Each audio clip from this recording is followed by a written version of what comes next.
Hey everyone, welcome back to the channel. I just got my hands on the brand new USB hub for the Stream Deck Plus, and I've got some thoughts. This accessory has definitely got me excited, but it's not quite the game changer I was hoping for. Today, we'll be diving into what's in the box, how to install it, and the overall design and functionality. I'll also share the pros and cons to help you decide if it's even worth adding to your setup. If you do decide to get this, please use the link in the description to support the channel, and also stick around to find out whether this hub might or might not be the perfect addition to your gear. Let's get started. So let's start with what's in the box. The items in the box are not that much, but will be everything you need to get up and running. It comes with the USB hub for the Stream Deck Plus, a USB-C to USB-C cable, which is going to be 3.2 10 gigabit speed per second, and also a quick startup guide. Now let's talk about installing the hub.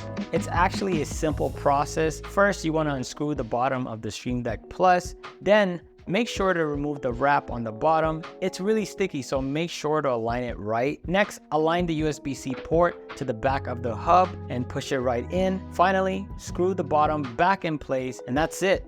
Your USB hub is literally now securely attached and ready to go. Regarding the design, the hub doesn't exactly match the white version I have, but it works for me since my studio setup is a mix of white and black, so it blends in nicely. The build does feel pretty solid, and it seems to be made from the same plastic as the Stream Deck Plus itself, so I guess it really does match with the Stream Deck. But if you do have the black Stream Deck, it'll fit in more flawlessly, but with the white, it is definitely going to stand out. Now let's get into the meat of it, the functionality and the features of this USB hub. Going from left to right in the back of the hub, you have some downlink ports. You have two USB-A 3.2 Gen 1s that output 4.5 watts each, and then two USB-C 3.2 Gen 1s that output 7.0 watts each.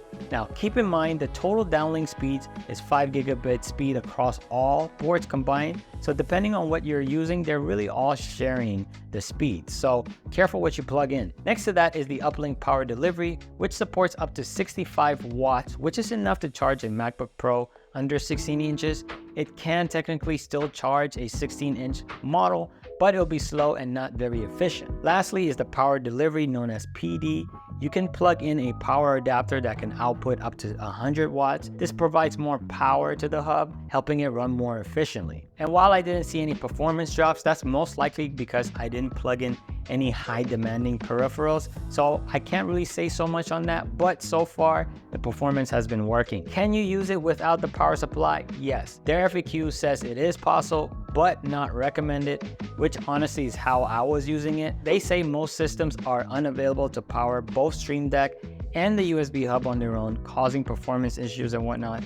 So for best results, please keep the USB hub connected to a power supply at all times. Going to the left side, there is a memory card reader for SD and micro SD that supports UHS 1 speeds of 104 megabytes per second. And on the right side of the unit, in case you're wondering, there is nothing there. Let's wrap up with some pros and cons. Let's start with the pros. It's pretty convenient to have a USB hub right next to you, especially one that fits cleanly with your desk aesthetic. Now, with the cons, there's a couple. I wish it came with a 100-watt adapter, even if it increased the cost slightly. We have to purchase this separately, and they already know which adapters work best with their product. Next, the downlink speed is limited to a combined 5 gigabit speed per second. While it's fine for things like keyboards, mice, and phones, it won't support multiple high data rate devices like a capture card or things that are more high demanding, maybe even a camera. The card reader is slow, limited to UHS 1 speeds. I primarily use UHS 2 cards, so I was disappointed to find out that this hub doesn't support those speeds. I initially ordered it thinking that in 2024 it would come with a UHS 2 speed, so I wouldn't have to keep switching between my MacBook and PC cables with the CalDigit Thunderbolt dock. If you're interested, I did make a video on that, but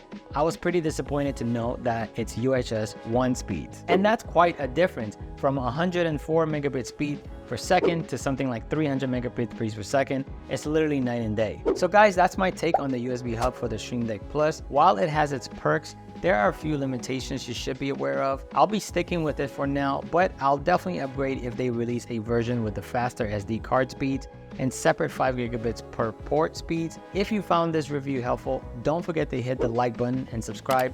Also share your thoughts or questions in the comments below. Thanks for watching, and I'll see you guys on the next one.